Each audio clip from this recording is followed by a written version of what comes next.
Have you ever felt like you're in a fight, but you can't see your opponent? Well, today, we're diving into a practical guide for winning the single most important battle you'll ever face, the one that's happening right inside your own head. So let's just get right to it with a really direct question. Because the first step to winning any war is knowing who you're up against. So, be honest with yourself for a second. Are you the one holding you back? The one fueling your own doubts? It's a tough question, for sure, but we've got to ask it. And wow, the legendary surfer Laird Hamilton just hits the nail on the head here, doesn't he? We spend so much time worrying about challenges out there in the world, but so often, the real adversary, well, it's that little voice of doubt living right between our ears. Okay, so if the enemy is in our minds, we're going to need a battle plan. And that's what this is. Think of it as a warrior's journey. And our first mission is to get a crystal clear picture of who or what this enemy within actually is. And here it is, the primary enemy we're all fighting, it's fear. That's the real culprit. It's the root of self-doubt, of procrastination, and that nagging lack of confidence that just stops us from living the life we actually want. It's our own internal saboteur. Any great strategist will tell you the exact same thing. You have to know your enemy. So our first step is all about intelligence gathering. We need to really understand how this enemy, fear, operates in our modern world.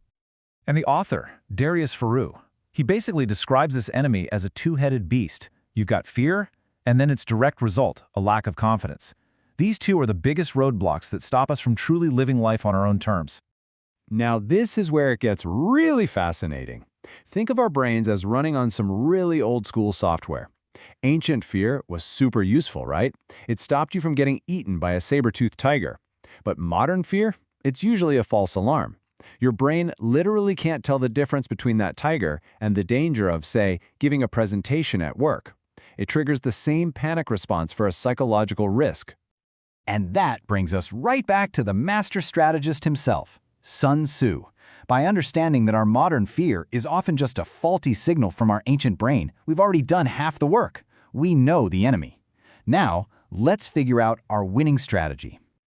So knowing what fear is, that's one thing. But defeating it, that's the whole game. So for our second step, we need a weapon. And the most powerful weapon we have is actually incredibly simple.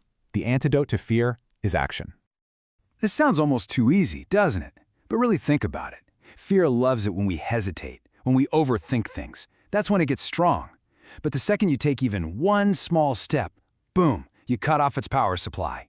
Action is basically kryptonite for anxiety. So how do we keep that action going? We use something called the confidence-competence loop. It's like an engine for personal growth. So first, you learn a new skill. You get a little more competent. Then you put that skill into practice. You take action. When you do that, you see some real, tangible results. And those results, they build genuine confidence. And that confidence makes you want to take even more action. It's this amazing upward spiral.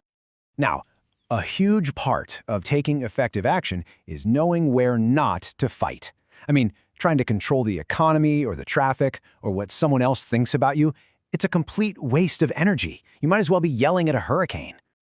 But this is where your power is. This is your kingdom. You have total control over your attitude, your actions, your choices. This is the battlefield where you can always win.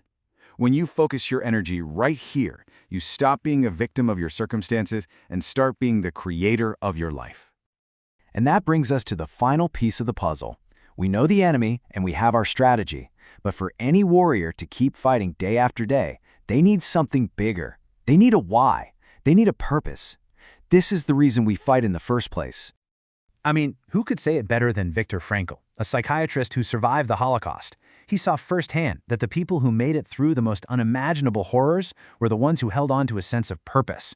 If your why is strong enough, you can handle almost any how. It's the ultimate fuel. And look, this isn't just a nice idea, it's a deep human need. One study showed that a whopping 78% of students, that's almost 4 out of every 5, said that finding a purpose was their single most important goal in life. We are literally wired to search for meaning. And this right here is a massive mindset shift. We often think of purpose as something you just find, like you discover a hidden treasure. But the argument here is the exact opposite. Purpose isn't something you find, it's something you build. It is an active decision you make about what you want your life to be about. So let's bring it all together. This whole strategy, it isn't a one-time fix. Winning your inner battles isn't some big event that happens once. It's a practice. It's something you commit to every single day. It all starts here. Every morning, you make the choice. You decide on your purpose. You decide that today you're going to face your fears, not run away from them. And then you move. You take action. You don't wait until you feel brave. You just take one small, simple step forward. That's how you build confidence and starve fear. Next, you commit. You stick to the process, especially on the days you really don't feel like it, because that's where the real progress is made. Consistency is everything. And then you get up the next day and you do it all over again. Decide, act, commit, repeat. That cycle is how you retrain your brain and become the master of your own mind. So that leaves us with one last question, and this one's just for you. The theory is over. The battle plan is in your hands. Now it all comes down to what you do next. So look at the hours ahead of you. What battle will you win today?